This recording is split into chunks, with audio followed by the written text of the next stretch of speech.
What's next for former Arizona State wide receiver N'Keal Harry? We're going to talk about that on this edition of the Locked On Sun Devils podcast. Are Locked On Sun Devils, your daily podcast on the Arizona State Sun Devils, part of the Locked On Podcast Network, your team every day.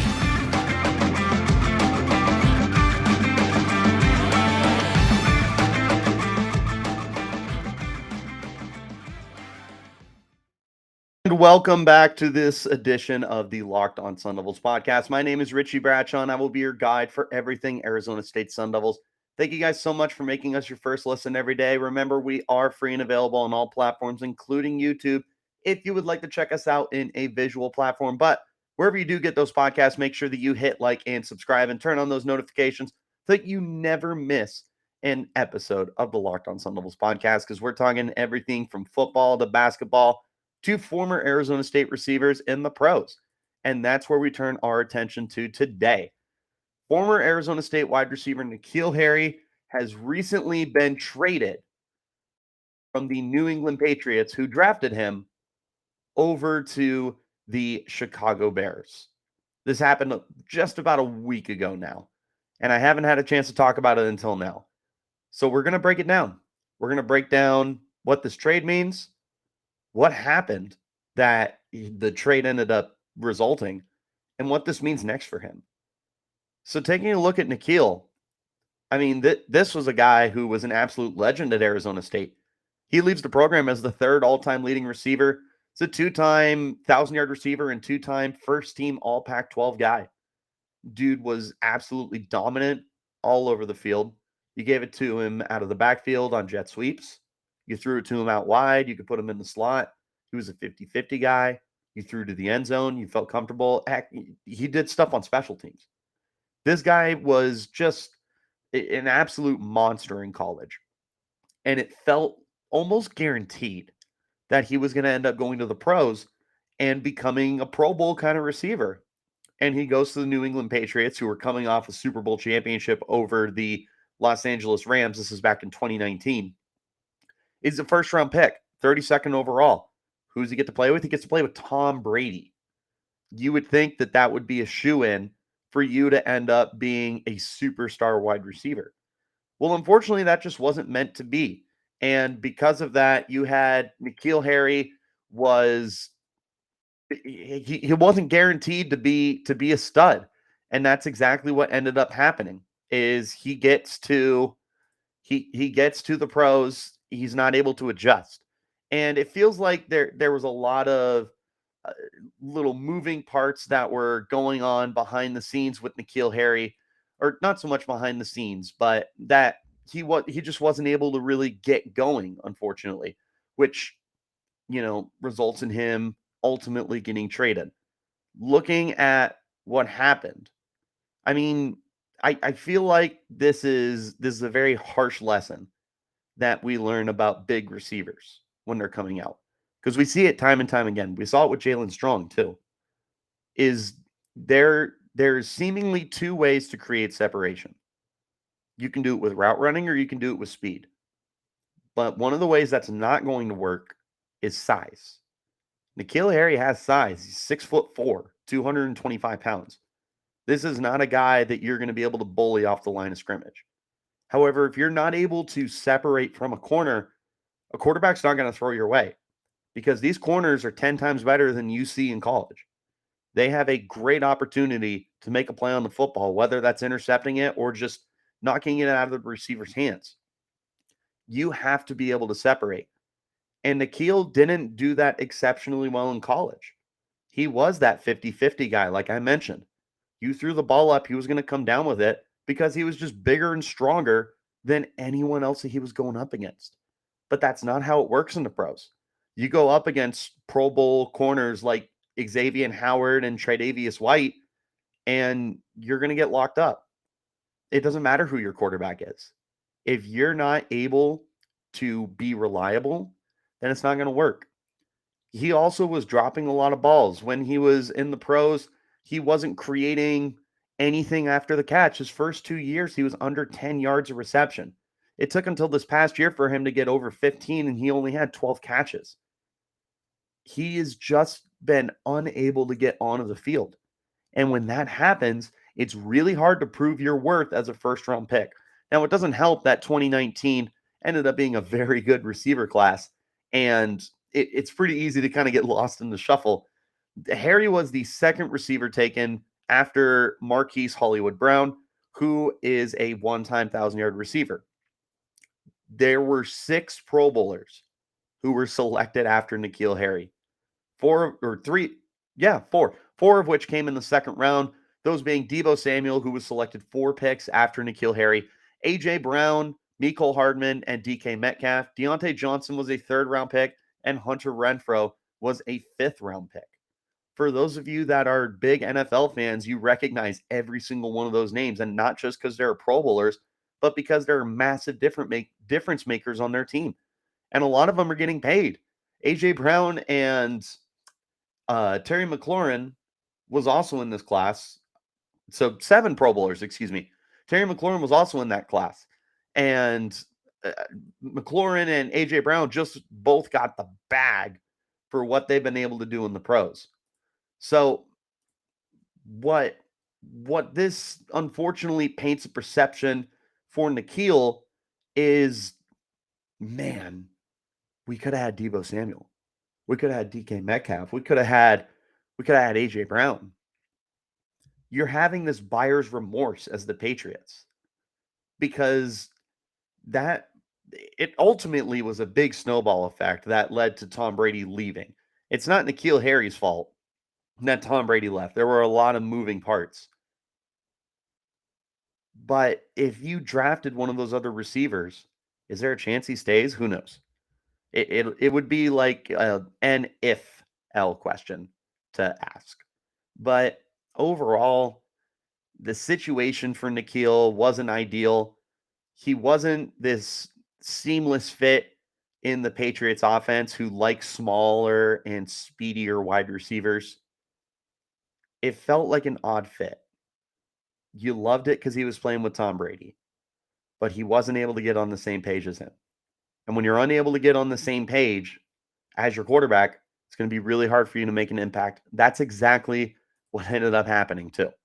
He was unable to do anything with the New England Patriots. Ends up leaving the Patriots with just 57 catches in 3 seasons. Never played a full season. Highest was a 14-game season in 2020. He only played 7 games as a rookie and only hauled in 12 catches. So, unfortunately, the story for N'Keal Harry has been his inability to make an impact on the field. But what exactly has caused that issue? We're going to go ahead and talk about that in just a moment after we take our first break. This is the Locked On Sun Devils podcast. From the people who invented healthy and tasty comes the latest gift to your taste buds. You've probably tried the amazing coconut brownie chunk Built Bar, but guess what? Your friends at Built have given coconut brownie chunk the Puffs treatment. That's right. The coconut brownie chunk Built Bar flavor you love in a deliciously chewy marshmallow covered in 100% real chocolate. It's like a fluffy cloud of coconut brownie goodness. Stop drooling and listen. They're good for you. Low calorie, low sugar, high protein, and all delicious. Coconut brownie chunk puffs are only here for a limited time. So go to built.com right now and make sure that you don't miss out. They're going fast because they taste amazing. All Built bars are made with collagen protein, which your body absorbs more efficiently and provides tons of health benefits. Eat something that tastes good and is good for you. The best part about Built Puffs is, of course, they taste amazing, but you can enjoy them guilt-free because they're actually good for you. They're the perfect treat, perfect when you got a craving, you need to satisfy your sweet tooth, or you need a quick, healthy snack. They're an excellent source of protein. Delicious coconut, rich, sweet brownie, creamy marshmallow. Stop fantasizing. Get to Built.com to order your box of coconut brownie chunk Built Puffs right now. Go to Built.com and use the promo code LOCK15 to get 15% off your order. That's promo code LOCK15 for 15% off at Built.com. Which NFL stars move the betting line the most? Starting July 18th, Locked On gives you the 50 most valuable players in the NFL from the odds makers at Bet Online. Available July 18th on the Locked On NFL podcast, wherever you get your podcast, and on YouTube. That's been going on, guys. So you don't want to miss out on that. Definitely make sure you go and check that out. Hopping back into our conversation now about N'Keal Harry. What exactly has gone wrong for him? We already discussed it a little bit, but going into more detail, it truly has been just this inability to adapt to the NFL. That's what I think, at least. It's been puzzling to see how N'Keal has not been able to catch up to the rest of his competition. Very literally, this wasn't the fastest guy in the whole world. At the combine, he ran a 4.53, which was kind of what we expected out of N'Keal. He was never a blazer. He was definitely had his long speed. He didn't have track speed, but he would be able to outrun you in a dash across the field, short of DK Metcalf coming up behind you like your Buda Baker. But you know, N'Keal just never had that long breakaway speed, which isn't a big deal until you realize that you do need that speed at the next level. Everybody's fast. The slowest defensive backs are running 4.5s. There's linebackers who run 4.5s. There's safeties who run 4.5s. It's hard to create separation with speed when you can't outrun guys. So then what's the other way? Route running. Route running has never been N'Keal Harry's specialty. Now, I'm not saying he needs to be, for my NFL fans, he doesn't need to be Keenan Allen or Amari Cooper or Justin Jefferson in terms of just these precise route running guys. He doesn't need to be that, but he needs to be an exceptional, just overall route runner. And it just feels like he never had that aspect to his game. Again, a lot of what he did really, really well in the college level was he bullied his competition.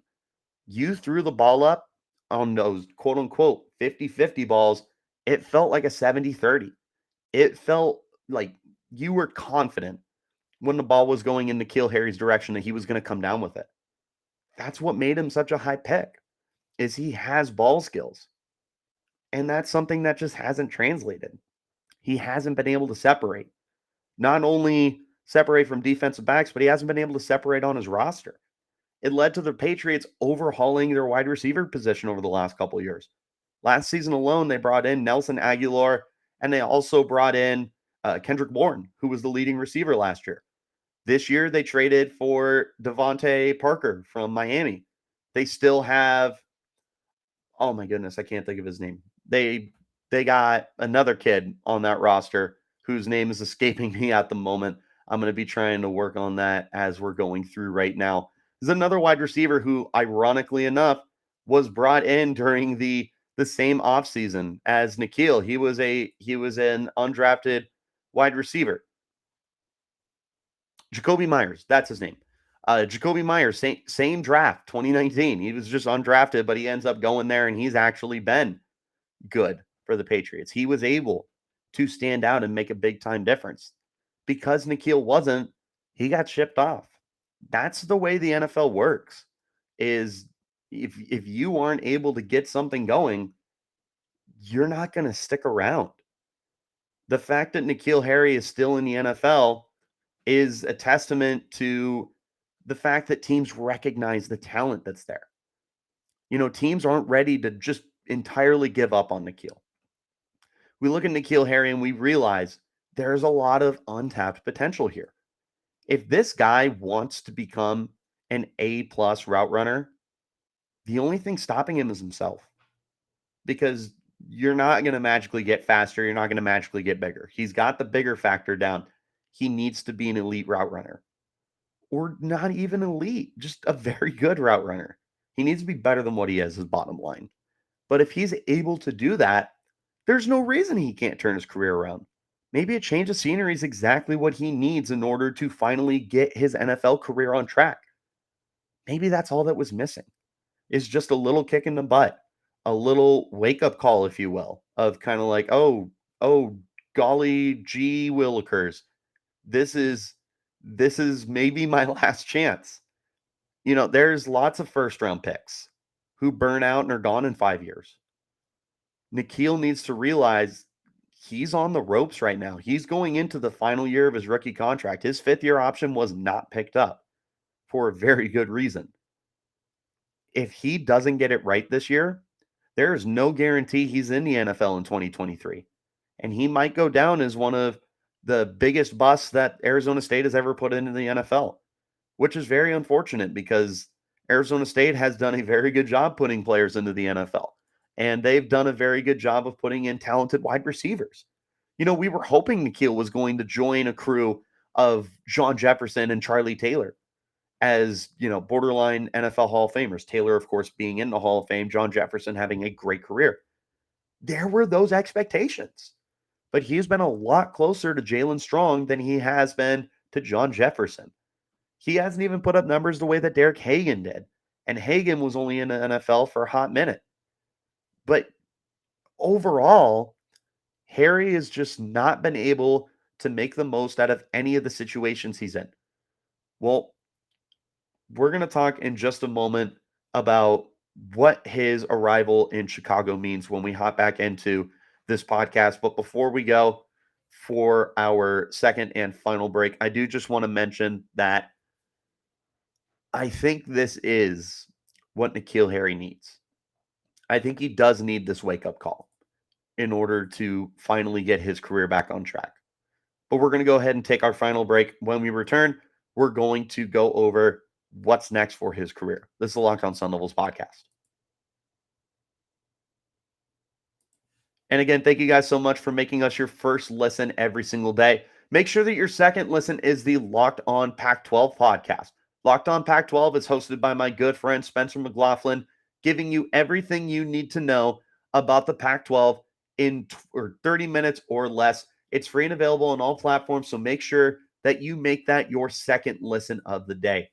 Hopping back into our conversation here about N'Keal Harry now. He's in Chicago. He was traded for a 7th-round pick. That and a 2024 7th-round pick. So, I mean, it really is like next to nothing that he was moved for. Honestly, Bill Belichick is probably happy he got anything for N'Keal because there was probably a very realistic possibility that he was on the way out and that he was just going to get not traded, cut. And who knows at that point if he clears waivers? Who knows if he is picked up by a team?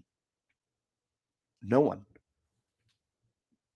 But Chicago said, we're going to take a chance on this guy. And we're about to find out what N'Keal is made out of. Because if you have looked at this Chicago Bears roster, it's not great overall. Their wide receiver room leaves a lot to be desired. They have Darnell Mooney. That's their number one receiver.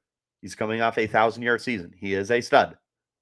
After that, it is literally no proven talent here. The names that stand out: Equinemius St. Brown, former Notre Dame guy, played with the Packers, didn't do anything with Aaron Rodgers. Sounds familiar. Tajay Sharp, he's been in the league for a little while, was with the Titans and a couple other teams in between. He's basically a roster bubble guy. Byron Pringle. Pringle was a guy that they brought in this offseason.